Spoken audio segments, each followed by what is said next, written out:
لفظ ثنائی من میدانم، اے نور قلبی اے نور نورم، توبہ دل ہے قبلہ دل ہے، عشق حقیقی خالق عالم۔ السلام علیکم دوستوں، میں نہال احمد فیضی اور آپ دیکھ رہے ہیں نہال فیضی آفیشیل۔ بسم اللہ الرحمن الرحیم، نحمدہ ونصلی علی رسولہ الکریم وعلی آلہ واصحابہ اجمعین۔ میرے عزیز دوستوں، روزہ مسلمان کے اندر صبر و مواسات کی خوبیاں پیدا کرتا ہے۔ اسی لیے نبی کریم علیہ السلام نے فرمایا، وَهِيَ شَهْرُ الصَّبْرِ وَالصَّبْرُ ثَوَابُهُ الْجَنَّةُ وَشَهْرُ الْمَوَاسَاتِ۔ وہ صبر کا مہینہ ہے اور صبر کا ثواب جنت ہے، اور وہ باہمی ہمدردی کا مہینہ ہے۔ مسلمان دن بھر روزے کے احکام کی پابندی کر کے اپنے نفس کی خواہش اور ضروریات کو کچلتا رہتا ہے، اور اس طرح پورے مہینہ اس عمل سے مسلمان کو ہر تکلیف پر ایذا، ہر پریشانی برداشت کرنے کی عادت ہوتی ہے۔ اور یہی عادت مسلمان کی ایک بڑی خوبی ہے جو اس کے لیے دنیا کی زندگی کو سہل و آسان بنا دیتی ہے۔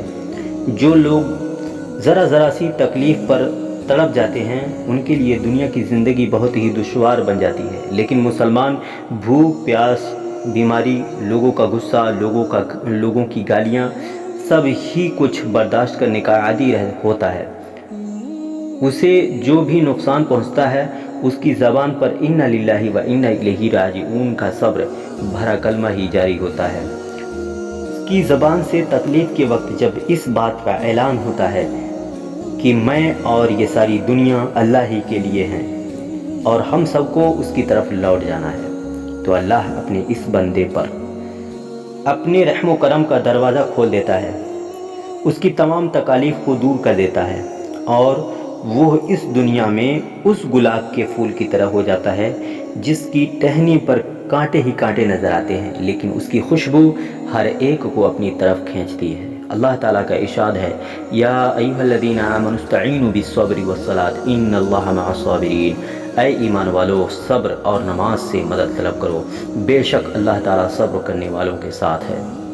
یعنی مسلمان کے لیے مصیبتوں سے چھٹکارا دنیا کی ظاہری وسائل کا سہارا نہیں، کہ ان مصیبتوں پر صبر کرنا، ان کو برداشت کرنا اور خدا کو یاد کرنا ہے۔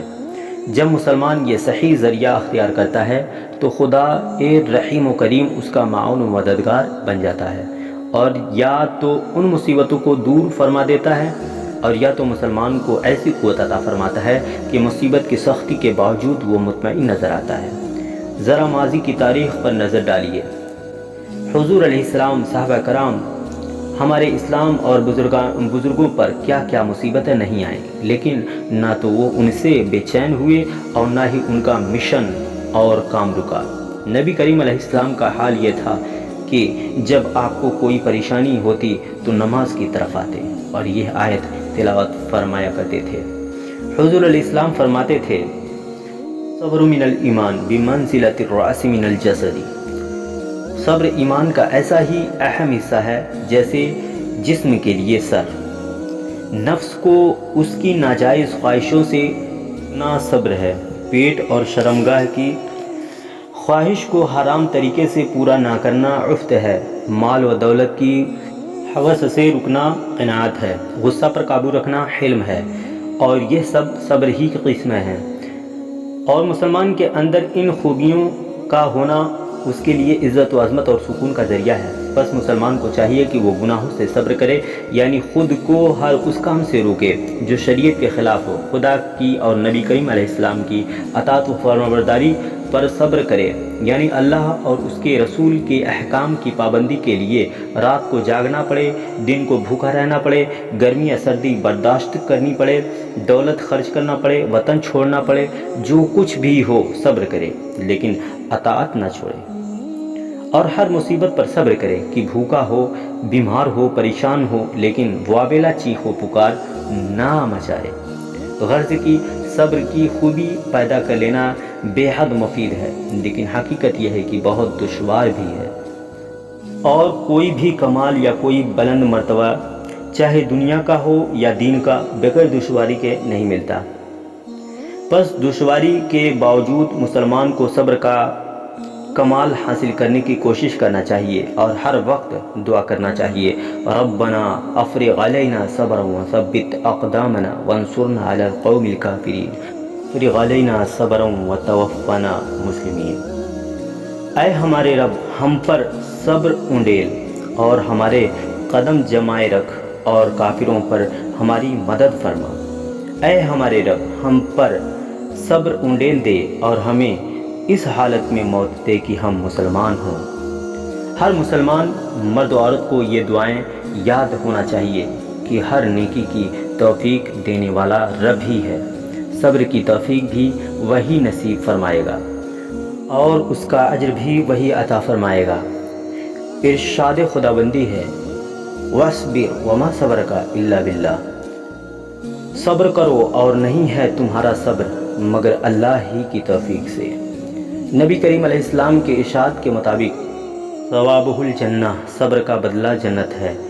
جب صبر کرنے والے جنت میں داخل ہوتے ہوں گے تو فرشتے ان کے سامنے حاضر ہو کر اس طرح مبارکباد پیش کریں گے، سلام علیکم بما صبرتم فنعم عقبی الدار، سلامتی ہو تم پر، تم نے صبر کیا، بس آخرت کا یہ گھر کس قدر عمدہ ہے۔ حضرت امام زین العابدین رضی اللہ تعالیٰ عنہ بیان فرماتے ہیں کہ قیامت کے دن صبر کرنے والوں کو پکارا جائے گا تو کچھ لوگ حاضر ہوں گے، انہیں حکم ملے گا تم جنت میں چلے جاؤ، وہ تیزی سے جنت کی طرف چلیں گے تو فرشتے انہیں روک کر کہیں گے کیا تم حساب سے پہلے ہی جنت میں جا رہے ہو؟ وہ جواب دیں گے جی، اپنے رب کی اجازت اور اس کے فضل سے۔ پوچھا جائے گا تو تم کون ہو؟ وہ بتائیں گے کہ ہم صبر کرنے والے لوگ ہیں۔